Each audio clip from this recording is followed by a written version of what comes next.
మొత్తానికైతే ముఖ్యమంత్రి రేవంత్ రెడ్డి గారు అమెరికా పర్యటనలో ముఖ్యమంత్రి మంత్రులు అట్లనే మిగిలినటువంటి అధికారుల అమెరికా పర్యటన కొరియా పర్యటన రేపు పొద్దుగాల ఇండియాకు మళ్ళా తెలంగాణలో అడుగుపెట్టేసరికి కనీసం ఒక 40-50 వేల కోట్ల రూపాయల పెట్టుబడులు తెలంగాణకు వచ్చేస్తున్నాయి.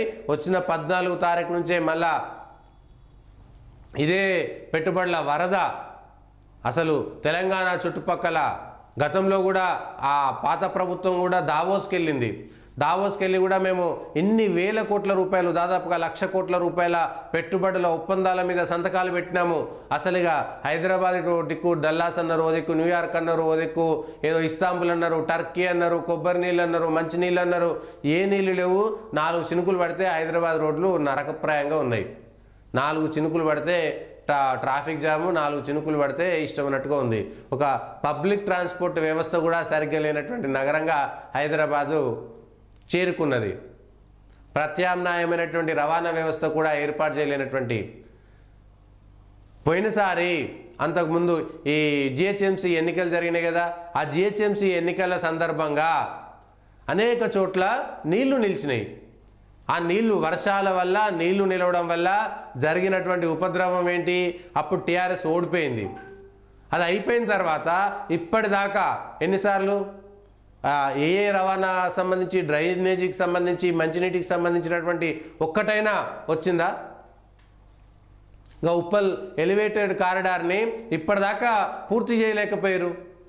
ఉప్పల్ నుంచి ఎక్కడో నారపల్లి దాకా పోవాల్సినటువంటి ఎలివేటెడ్ కారిడారు రోడ్లు తవ్వి నెలలుగా రోడ్లు అట్లనే ఉంటాయి. అక్కడెక్కడ మూసారాంబాగ్ బ్రిడ్జి కడతామని తవ్వి పెట్టిరు. పోయిన వానాకాలం పోయింది, ఈ వానాకాలం వచ్చింది. ఆ మూసారాం బ్రిడ్జిని కనీసం ఇప్పటిదాకా చేయలేదు. ఒక పని ప్రారంభిస్తే నిర్ణీత కాల వ్యవధి ఒక 6 నెలల్లో పనులు కావాలి, 3 నెలల్లో పనులు కావాలి. సరే, అనేకమైనటువంటి కారణాల చేత ఇంకో 30-40 రోజులు లేట్ అయిందంటే అర్థం చేసుకోవచ్చు. ఒక పని మొదలు పెడితే 5 ఏళ్ళు 10 ఏళ్ళ దాకా పని కాకపోతే ఇంకా దానికి ఏముంటుంది అంటే ఆ 10 ఏళ్లలో ఎంత వ్యవస్థ మారిపోతుంది హైదరాబాద్లో. ముఖ్యంగా ఎటు నుంచి ఎటు పోతారు ఏంటి అని ఏది ఉండదు. రోడ్లు తవ్విన కాడనే చుట్టూ తవ్వుతారు. అక్కడ ఎట్లా పోవాలో జనాలు ఆగం ఉంటుంది. ఏండ్లకేండ్లు అట్లనే పెండింగ్లు ఉంటాయి పనులు. పట్టించుకునేటువంటి వాళ్ళే ఉండరు, దాన్ని పర్యవేక్షించే నాదుడే ఉండడు ఒక్కరు కూడా. అంటే కామన్గా చూసేటువంటి హైవేల మీద వెళ్తుంటే వస్తుంటే అడ్డదిడ్డమైనటువంటి వ్యవస్థ, ఫుట్పాత్లు సరిగ్గా ఉండయి, ఫుట్పాత్లు కబ్జా ఉంటాయి, అగ్గిపెట్టె లాంటి ఇండ్లు హైదరాబాద్లో.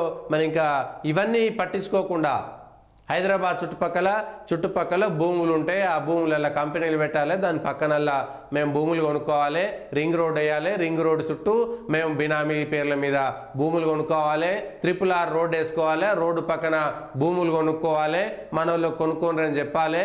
పలానా చోట రోడ్డు వస్తుంది కాబట్టి ముందుగానే మేము అక్కడ భూములు కొనేసుకోవాలి, లేకపోతే కుటుంబ సభ్యులతో కొనేసేయాలి. 100,000 కోట్ల రూపాయలు ముందుగాల మనకు తెలుస్తుంది కాబట్టి అక్కడ భూములు కొనాలి, అయిపోతుంది అంతే. అంతకంటే పెద్దగా ఏముండదు. ఇగో ఇది ఒక్క విషయం చెప్తున్నా, ఇది వ్యక్తిగతంగా తీసుకునేది కాదు కానీ